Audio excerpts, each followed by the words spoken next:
एकनाथ खडसे भाजपमध्ये गेले तर फरक पडणार नाही असं शरद पवारांच्या राष्ट्रवादीच्या महिला प्रदेशाध्यक्षा रोहिणी खडसे यांनी म्हटलेलं आहे। एकनाथ खडसे यांचा अधिकृतपणे अद्याप भाजप प्रवेश झालेला नसला तरी या प्रवेशाच्या जोरदार चर्चा सध्या रंगत असताना शरद पवारांच्या राष्ट्रवादीच्या प्रदेशाध्यक्षा रोहिणी खडसे यांनी हे विधान केले।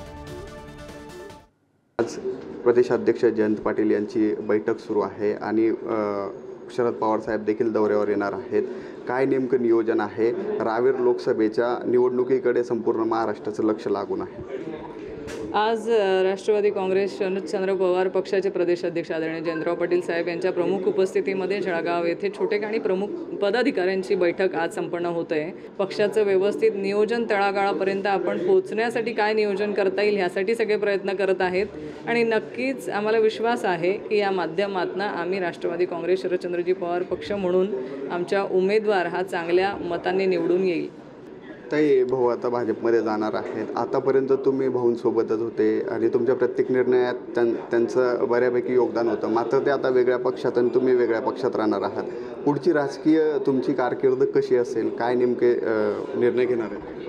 नक्कीच वडील म्हणून ते सोबत असण्याचा एक वेगळा आत्मविश्वास माझ्यासोबत होता आणि त्यांच्या मार्गदर्शनाने मी आजपर्यंत राजकारणात जे काय करू शकले ते त्यांच्या मार्गदर्शनाने त्यांच्या नेतृत्वावर विश्वास ठेवूनच करू शकले आणि लहानपणापासून मी त्यांच्याकडनं खूप काही शिकले। आज रोजी ते वेगळ्या पक्षात गेल्यानंतर थोडं त्यांची कमी मला जाणवणार आहे, कारण प्रत्येक क्षणोक्षणी त्यांच्या मार्गदर्शनाने काम करायची एक सवय मला झाली आहे। पण भविष्यात शेवटी त्यांची मुलगी म्हणून मी असं समजेल की ही एक परीक्षा आहे आणि या परीक्षेत मी नक्की पास होईल हा माझा विश्वास आहे। ताई, आपण बघतोय की आता प्रचाराचे म्हणजे तोफा आता सुरू झालेले आहेत, जोरदार प्रचार सुरू आहेत, पण कुठेतरी आपल्याला पक्षाकडून डावललं जात असल्याचं देखील बोललं जात आहे, अशा चर्चा आहेत। कारण नाथाभाऊ आता भाजपमध्ये जाणार आहेत आणि तुम्ही राष्ट्रवादीतच राहिल्यामुळे कुठेतरी संभ्रम निर्माण झालेला आहे, कुठेतरी आपल्याला डावललं जातं आहे असं वाटतंय? मला वाटत नाही, कारण आजही मी राष्ट्रवादी काँग्रेस शरदचंद्रजी पवार साहेबांच्या पक्षाची प्रदेशाध्यक्ष म्हणून काम करते। आजही ज्या रावेर लोकसभेच्या या प्रत्येक निर्णयामध्ये मी ठामपणे त्यांच्यासोबत आहे।